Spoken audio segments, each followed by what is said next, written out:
account problems from the wild. I have a client who set up his Google My Business. It turned out he didn't own the account. He was blocked out. You get into some real dicey waters of, if that employee leaves, how do we get access back? I'm just going, oh my God. Really, you don't know you have a problem until you need something. This is a huge problem. It's a huge problem. You're like, I don't want to deal with this.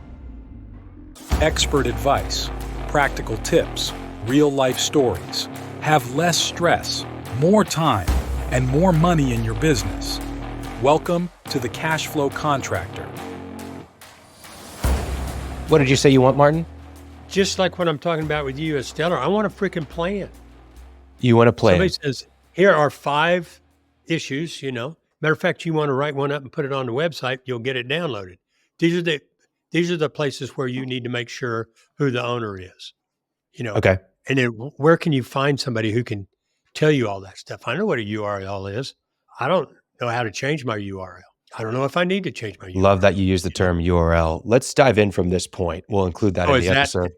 Let's let's catch our listeners up. We've been talking about some real account problems that clients, even ourselves or whatever, have been having lately or in the past or whatever it is. So these are account problems from the wild. Why don't you start with one of the real problems, Martin, and then I'll kind of share what the plan should be and how you should have it set up. I don't know if you said tech accounts. We're not talking about a slow pay customer here. No, I have a client who set up his Google, or he didn't set up his Google My Business, but he is interested in increasing kind of the free SEO stuff, which is what Google My Business, this guy's works in a physical location in a radius. So I said, well, you need to get on Google My Business and update 3 times a week. Okay, how do I do that? Well, told him, it turned out he didn't own the account. Yeah. Somebody, and he knew who it was, fortunately, somebody he had worked with 3 years ago, kind of helping him marketing, jumped in using their email, Google account, claimed it and did a little bit and then left. So he was blocked out. So there's one. How do you get your account back when you had somebody set it up for you? Yeah. And you don't even know where they live anymore. Or maybe you fired them and they're mad at you. So there you go. Yeah. So was that a statement of a problem? How do you control the ownership of your accounts? Okay, so this is specific to Google My Business. Google My Business is a directory. There are lots of directories out there. And honestly, you should kind of follow the same practice with all of these directories. If you're using directories, examples of other directories could be your Bing location account, Yelp, you have an account on Yellow Pages. Really, you're a listing on all of these directories, whether you know it or not, whether you're intentional about it or not, because they're just really scraping the data from Google My Business and then creating an additional account, right? And there's even really weird and specific ones that'll be specific to your state or specific to your industry, where they have a listing for you that they pulled from Google My Business, GMB. But if you're not going to be super serious about all of those accounts right now, and you're just focused on Google My Business because that's 95% of where all traffic goes, you need to make sure that your business is claimed. A lot of people will be, I've seen people gather reviews for years and never really have it claimed. You need to claim it. You need to make sure it's verified, which usually is you jump on FaceTime with someone at Google and prove that you're at the location and you own it. Or it's that they mail you a document with a code, just like you get texted the 2-factor authentication codes all the time. And you verify it. And then you need to make sure that if you only have one location, you can do this on just the one. But if you have multiple, that you create a group inside of Google My Business and you add all of your locations to that group. And you do all of the things that I'm mentioning at the group level. If you only have one location, you can just do it at the location level. But you make sure that you have yourself as the primary owner. We'll just give a scenario where you have someone else on your team managing it, because that's where this could be complicated, where you have an employee who's been doing the Google My Business stuff and they're actually the email account that owns it. And they even own it on their personal email, not their work email. You get into some real dicey waters of, if that employee leaves, how do we get access back? But the ideal setup is where, honestly, you have your personal email yourself on the account as an owner. And then you also have your work email. So for you, Martin, that's martin@anilbc.com is the primary owner of your Google My Business. But then you also have martinholland@gmail.com. That's an owner on the account. So that if for some reason you were to change your domain were to get hacked or whatever it is, you could still access it through your personal. We went through this a while back. We had all of our emails benalimarketing.com and we changed to benali.com. And then we had some issues getting access because we were no longer benalimarketing.com and everything was Benali. So it was nice to be able to have our personal Gmail on there for access. Then as much of a hassle it is not to have your employees as the owner level. So inside of Google My Business, the account access levels are really weird. It's like owner and manager. That's it. And only the owner can make specific changes, like changing the address or the phone number or the website URL. But the managers can make posts and reply to reviews, things like that. And sometimes it's easier just to give the employee the owner access. Don't do that. Sometimes it's easier to give the agency the owner access. It depends on how much you trust your agency and how embedded they are into your company, but typically don't do that. Just give them the manager access. And then, yes, you're going to have to go in and approve changes from time to time as the only owner. But that really protects you from any issues down the road. And then it also allows you to just make sure that it's all up to date and safe for right now. So that's the ideal scenario for the access levels of that account. If you have multiple locations, you add them into a group. It's pretty straightforward inside of Google My Business. And then you can give access at the group level rather than the account level. So that's one down. What are some of the other issues in the wild? Well, they're similar. Well, one of the issues is I'm sure we have a lot of people out there who completely followed everything you just talked about and also have been doing it. But you also have other people that are going, holy crap, Google my what? Right? Yeah. So what I'm after with people is that they find someone, an advisor, somebody like you, who can create an action plan. It says you need to do this, this, this, and this, right? Yeah. And they can follow that action plan and then ask questions where they don't understand. So that was just on Google My. Go ahead. Sometimes it's not even that. I mean, it's easy to find a plan out there. You can find dozens of YouTube videos that'll walk you through everything I just said. It's really about knowing the question to ask. And really for all of your accounts, software accounts, tech accounts, we're not talking like bank accounts. You just need to make sure that you're asking the right questions. What is the proper way to set up my Google My Business? What is the proper way to give access to my Google My Business? Same thing for Facebook, same thing for Instagram, for all these accounts. You need to be asking that question. And usually you can arrive at the correct answer just by doing some basic research. Now, it is nice to have one source, one advisor that has the knowledge of setup and access levels and that plan for you, but just ask the right questions, essentially. Let's go on to the next account because there's others out there that we were talking about.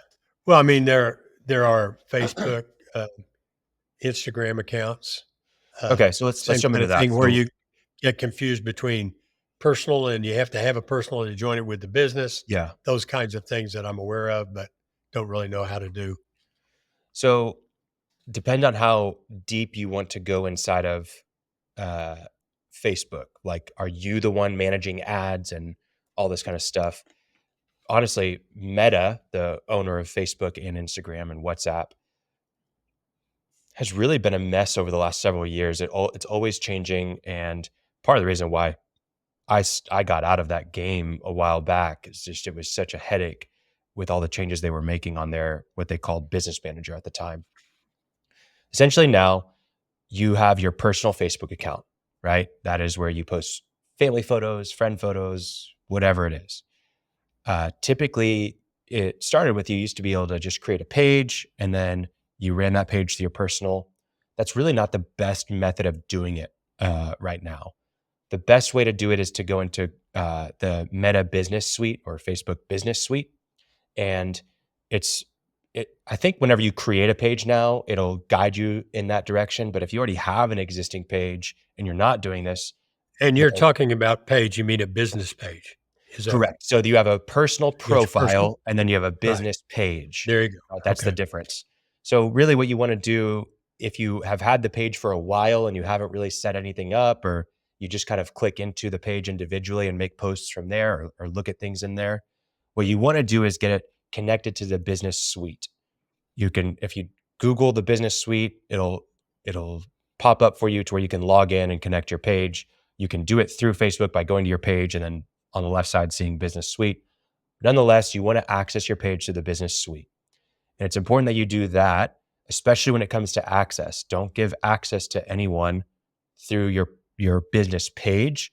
Give access to the business suite, because then you have better account level access, and you can easily remove people faster without having to deal with the outdated page system. So inside of the business suite, you can connect the Facebook page or multiple pages if you have, a variety of pages or locations, whatever it is. And then you can also connect your Instagram to there. And what you're going to find in there is actually a lot of great tools. You can manage all of your calendars for publishing inside of the business suite, where you can plan out months and months of content to post. You can reply to all messages across Facebook and Instagram from that one business suite. You can even run some basic ads inside of there. But really, if you're wanting to do ads at a higher level and not just like boost posts or do something really basic and actually have targeted campaigns, you really need to sign up for the Facebook Ads Manager through the business suite. Business. It gets fairly complicated when you get to that level. And if you're not really going to be in it every single week, I don't recommend doing that yourself. I would get an advisor, a ads manager to do that for you. And I would just focus on the business suite. But inside of that business suite, you should be the sole owner. Again, I would have your, what I always recommend for people is because it's, especially if you're active on Facebook, it's really weird to have your personal and your business on the same account. And so have your personal on there so you can always access, but I always recommend creating a business Facebook account, like a profile, not a page, for you individually that is strictly business, and then have that on the Facebook or the Meta Business Suite that can manage the Instagram, the Facebook page for your business, so that that's where you log into. You're really getting all your notifications for the business through that, rather than mixing your personal notifications and your business notifications. And then you can add your team to the business suite to manage Instagram and Facebook. Because if you're not the one that's doing that at the owner level, and it's some employee that has access to the business suite and to your page and to your Instagram, and then you don't know what's going on, or you're not able to access it, you're not able to remove them, you can get into some dicey waters down the road. So that's the ideal. Again, look at Meta Business Suite setup on YouTube for like tutorials if you want to go and do this yourself and figure out how to do it right. So that's the Meta Facebook, Instagram side. What are the other ones that you have? Again, my thought process here is somebody who started out and made a lot of mistakes and now is getting bigger and running into problems. Let's say somebody has a Google Drive account where they've got all their documents and they need to share that with their team. Yeah. So kind of my understanding is I guess you could share discrete documents one at a time, Right. but you share the drive, you're sharing everything, Yeah, we're going through this right now with two different clients, but I've dealt with this with so many others. Essentially, it's the same thing with Outlook or Google, Microsoft or Google account users. You run into the same issue where you start your business, you get the cheapest business account out there, or even just a Gmail account or at Outlook, add email address, and then you start storing your files inside of the Google Drive that's attached to that personal, whether it's just the lower level Google account or business account or the free one, and same thing on Outlook. And that's great. It saves you money. It not that much money, but it does save you money, probably to the tune of like $6 a month for yourself. And then it also is just efficient, right? Ideally, what you're thinking about long term, though, is having something that's more prone to a better setup for a team, really, right? So for Google, and I'll just focus on Google, the same thing applies to Outlook. It's the same structure hierarchy, but probably different terms. We're just going to focus on the Google aspect though. You've done everything on that personal account. It's in My Drive, and really what you need it to be in is in a shared drive.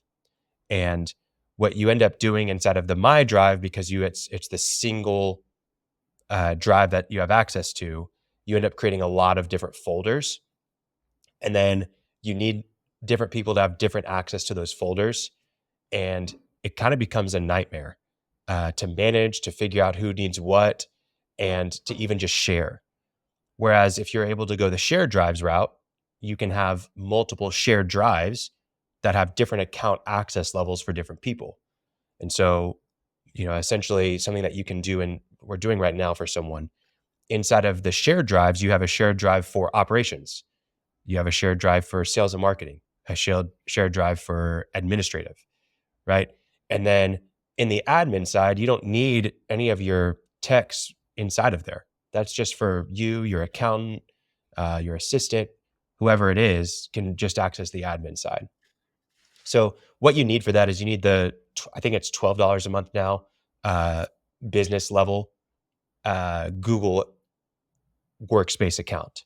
And that's going to give you your You mean Gmail. that allows you to create separate drives? That allows you to create the shared drives. And the problem that people have a lot of times is migrating from that personal side to the business side. Essentially, they have everything in My Drive, and they need to move it to shared drives. I will admit that this is a little bit easier on Outlook, where I forget the terms, but SharePoint versus just Outlook Drive or whatever it's called.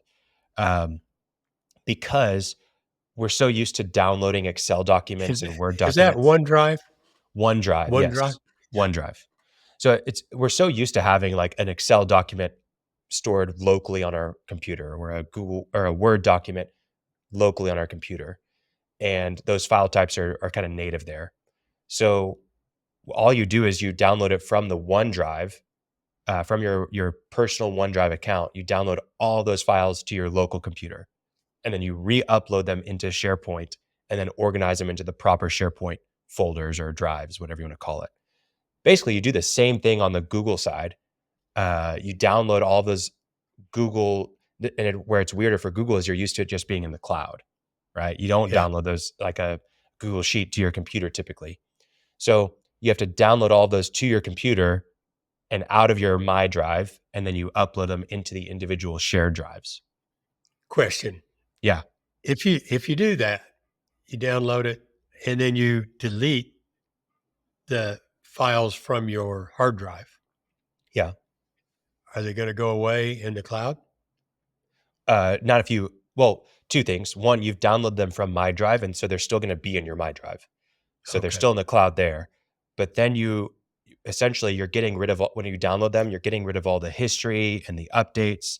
And you've got to make sure that the files that you've just downloaded up and uploaded into the new shared drive, that everybody that's accessing the documents that were previously in your My Drive are now accessing the new documents that are inside of the shared drives. And so the easiest way to do that is to remove all access to your old My Drive files. Just remove all access. So people who are trying to go back in and update that spreadsheet are like, oh, what, the spreadsheet's not there. What's not working? And you're going to run into that for a couple of weeks probably. And you just have to get them into the shared drive and explain to them, this is where the document we're working in now, not that old one.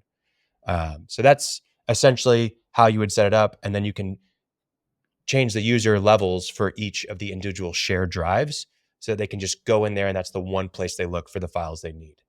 And you can use people inside the organization, outside the organization, inside of that shared drive. So that's the proper setup for your drive accounts. What was the next one?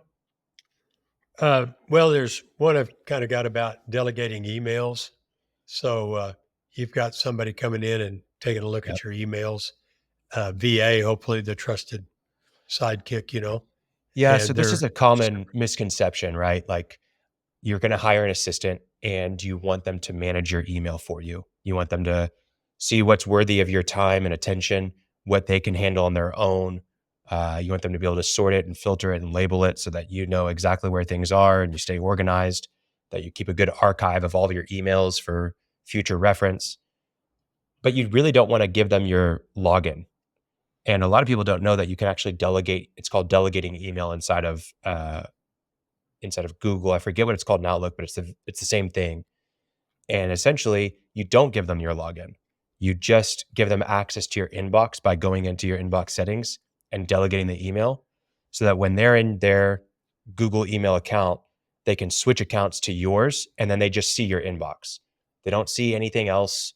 They're not getting into your Google account personally and then signing in with Google to all of your different accounts for your bank account or whatever it is. They just have access to your email.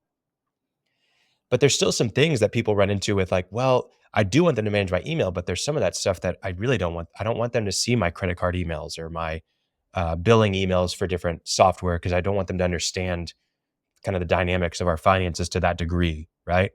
Well, what I always recommend is setting up if you're, because there's still a lot of benefit to having someone else manage your email. What I recommend is setting up a new email called billing@acme.com, whatever your email is, or your domain is, and then transferring all of your billing related emails, credit cards, bank accounts, invoices from other people, whatever it is, go to billing. And then now that kind of sorts all your emails naturally to, if I log into the billing email, I can see all of my stuff for billing related emails. And then it keeps your assistant out of the financial side of that and is just focusing on the operations, the marketing, the sales, whatever they're helping you with to organize your email. But they can, if they delete stuff, it's deleted. They can delete stuff if it's deleted, but they can't delete forever, if I'm not mistaken. Meaning they can put it into the trash. And okay. You got to empty it. They can't empty the trash. So whatever, 180 days or whatever it is, you can go back and find it from your account. So, yeah. There was one other that comes up actually fairly often, but a big use case came up recently, and it has to do with really website accounts. And this can get tricky for people. Yeah. So basically, you have your domain, which is your URL, as you called it. We'll call it acme.com, right? And then you have your hosting, which hosts the content of your website. So the words, the images, the structure of your website, it hosts that. Then you have a CMS, which is where your website is actually built, where it gets the content to show up how it's supposed to show up. So the image is in this place, the words are in this spot exactly. Here's where the links are, right? Your content management system, it manages that content so that you can easily update it, and it's visibly appealing to the people that visit it. And then you have your workspace email, which is also attached to your domain. And this can get tricky for people, and I've seen it all over the place, especially when you have multiple domains for your business. And maybe you have multiple businesses where you've launched websites. It can get really tricky. And this is what I recommend. One, you should only really be paying for hosting as a separate service if you're on a WordPress website. And WordPress is great. There's a lot of great things you can do with it for your website, especially if you're tech savvy. And if you're generating a lot of traffic, if SEO is important to you, WordPress is great. It's very flexible. It's essentially like a custom built car is the way that I think about it, right? And if you're going to have a custom built car, you should probably know how to work on it a little bit, right? But it's really great. Then you have your separate hosting service that you pay. So you're paying for your website through WordPress to do the CMS for you, the content management piece, and then you're paying for your hosting. If you don't have WordPress, it's very unlikely that you should be paying somebody different than your CMS for hosting. Usually they're combined into two. So like you have a Squarespace website, your hosting is intertwined into what you pay Squarespace already. It's your content management system where you build your website, you update it, and it hosts it for you. It stays right there. It stays right there. Same thing for Wix. Yeah, Same there are thing for others. Wix, same thing for Webflow, same thing for Framer, for a lot of others, right? It's an all-in-one package. WordPress is kind of the open source model, right? Where it's just different. So a big red flag for you is if you're paying a hosting service, HostGator, GoDaddy, Bluehost, whoever it AWS, is. Yeah, a WP engine, WordKeeper, WordKeeper, great host. If you're paying probably those the best. companies, probably the best. We're not biased. So if you're paying for that service, but your website is on Wix or is on Squarespace or Webflow, whatever, then you're literally throwing money out the window, right? So you need to cancel your hosting service.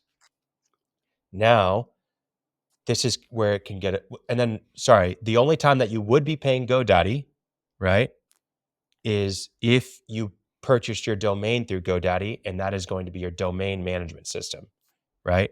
Where you buy your domains, you pay for your domain registration.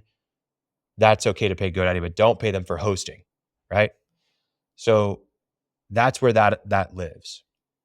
The problem is with the email component, because sometimes, and I've seen this, you'll have someone that's buying their domain. 10 years ago, they bought their domain on Wix.com. So they bought acme.com on Wix and they're registered through Wix. And they had their website on Wix. That was their CMS. But then they go and they move their website to Squarespace, right? But they're still paying for their domain through Wix. And when they paid for their domain, they also bought their email through Wix. So because they do this reselling of like, hey, well, you can buy Google Workspace or Microsoft OneDrive or 365 through Wix. So now they still need to keep Wix, even though they moved their website to Squarespace. They're using it for their email and for their email workspace. So really, in the ideal world, I would I wouldn't go through the reseller route of buying Google Workspace through Wix or Squarespace. I would go directly to Google Workspace and I buy my email, OneDrive, Google Drive, all that stuff through the direct source, Microsoft or Google. Then I would have my website built on a CMS, whether it's WordPress and you're paying for hosting additionally, or you're going to do the CMS plus hosting through Webflow, Squarespace, Wix. And then I would actually have my domain in a domain management system like GoDaddy, where I can manage the domain settings directly there. And then that keeps everything in a nice, clear place for where you need to go. You have email issues, you go directly to Google Workspace or directly to Microsoft. You're not going into an old Wix account that no one knows the password to or anything like that. You're going directly to the source. You have a domain issue. You're not trying to find it inside of Squarespace or inside of something that's not really dedicated to domains. You're just going to GoDaddy, which has really established itself as one of the best domain management systems out there. And then you have hosting. You can go directly to hosting. So anyways, that's kind of the setup. And maybe you don't have it perfectly set up now. It's usually you don't know I have a problem until it becomes a problem. So you can go and check those things. But those are some accounts that can cause a lot of chaos. And literally, whenever you deal with these things, a lot of times your emails have to go down whenever you're switching over. And so company-wide email disruption, you're having to get two-factor authentication from whoever set it up. I mean, getting these accounts right can sometimes take weeks because you don't know where to locate or where to look or where things are set up. So it can be quick. It can take a day, or it could be multiple days, but that's essentially what happens. What am I thinking, Khalil? You're like, I don't want to deal with this. Yeah, that's like listening to an attorney, highly skilled in litigation. And Yeah. I'm going, you lost me at the difference between a domain and URL. Is there a difference? No. Is URL I mean, universal a URL resource is just the locator? web address, right? It's what you Yeah. type in. A domain has the URL aspect, but it has all the other things that go with it. Like you can Okay. update your DNS settings. You can have your Okay. email attached to it. Well, all that stuff. I distracted us from what I was going to say. My point And one of the things I look for with my clients is an advisor who can plan this early. Yeah. And you may not have to understand everything that Khalil just said. You're highly skilled in this. And I'm probably below average skilled in this, right? Given my age. Yeah. But I mean, I'm just going, oh my God. And I've got so much work to do. And I've got to go unwrap all this stuff. I'm not going to do it.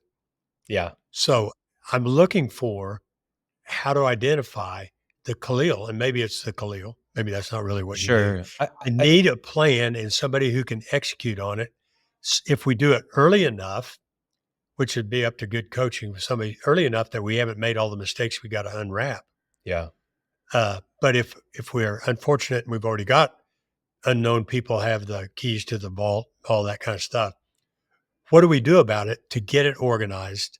Yeah. So that, a plan, that's what I'm talking about. Because people who have to pour concrete aren't going to remember this all day long, right? No, and really, you don't know you have a problem until you need something. It's like, we just added a team member, we need to get them access. Wait, what? Or we really need to update our website. How do we get, this account, or how do we get, migrated over, or whatever it is? That's whenever you run into the issues, is when you have to do something. And so if you can be proactive a little bit and have your account set up properly and think about scale, don't think about like what's going to work right now and just get me started. What's going to allow me to add team members, grow, and take that mindset, that will go a long way. So we can help. If somebody wants to reach out in the comments, in the show notes via email, we can jump on a quick 15-minute call and kind of diagnose the situation. I can give you some tips and kind of a plan for yourself and what to look for. In the past, is something that we've done for people, but it's really on a case-by-case basis, because sometimes you get into something that people don't like what I have to say, and it might be, hey, we got to restart because you've just completely ruined this, right? Or so it's really got to figure out what the scope is, because the scope can go wild with this, just like with anything else. Well, kind of with any plan, I'd like to have the destination begin with the end in mind. Just kind of a map of a well thought out system. Email is blank, blank, blank. Facebook or Meta accounts are blank, blank, blank, in your name. But we went to I forgot what you call it, but the big business suite, so I say, we'll put together a guide. It won't be ready for this episode. Be on the lookout for it, but we'll put together a guide of here's how you should set up all of your accounts for your business suite, or whatever you want to call it. It's not going to be your entire tech stack, because you have project management tools and whatever, but your tech stack for just accounts that. No, we're talking about whatever that's a good idea. How do we categorize these? Yeah. A lot of it's social media marketing, Drive and all that are kind of internal, as opposed to your text, your project management software. Yeah. Your billing software and all this stuff. Yeah. Yeah. But this is a huge problem. Yeah. It's a huge problem. And now that, we talk about it, I'll start seeing it more and more. Got a new client last night with that issue, right? He was going, Yeah. Well, if we missed any softwares or accounts that people have issues with, let us know. And then also, maybe you have your own stories of someone hijacking your Google My Business and having to create a new one, or whatever it is. We didn't talk about golden usernames. Maybe we'll talk about that on another episode. But essentially, if you have issues and you want some help, reach out to us in the show notes, and we'd love to hear from you about stories or incidents or real problems that you're having right now. And maybe we'll be able to talk about those on the show to help other people as well. So, just kind of recapping what at least that I got was, we talked about Google My Business. We talked about Facebook, Instagram, social media, how to get and manage those. Drive, how to transition to the point where you can share Drive or OneDrive or Google Drive. How to kind of manage email so that you can have somebody with access without giving them the keys to Nirvana. And then some of the distinction between websites that are WordPress and are hosted on AWS or somebody like that, or the self-hosted Squarespace and Wix type. So, Yeah. I mean, even if you just knew all the things you had to deal with, you say, okay, well, I'm going to be dealing with Thrive right now. There's some issues I need to talk to. Reach out and find out what they are rather than just doing stuff. Yeah. Well, So, no, that's great. Well, thanks, Martin. okay, man. You- Okay, you too. All right. See ya. See you next time. Thanks for tuning in to the Cashflow Contractor. Follow us on Spotify, Apple Podcasts, and YouTube. Visit thecashflowcontractor.com. See you next episode.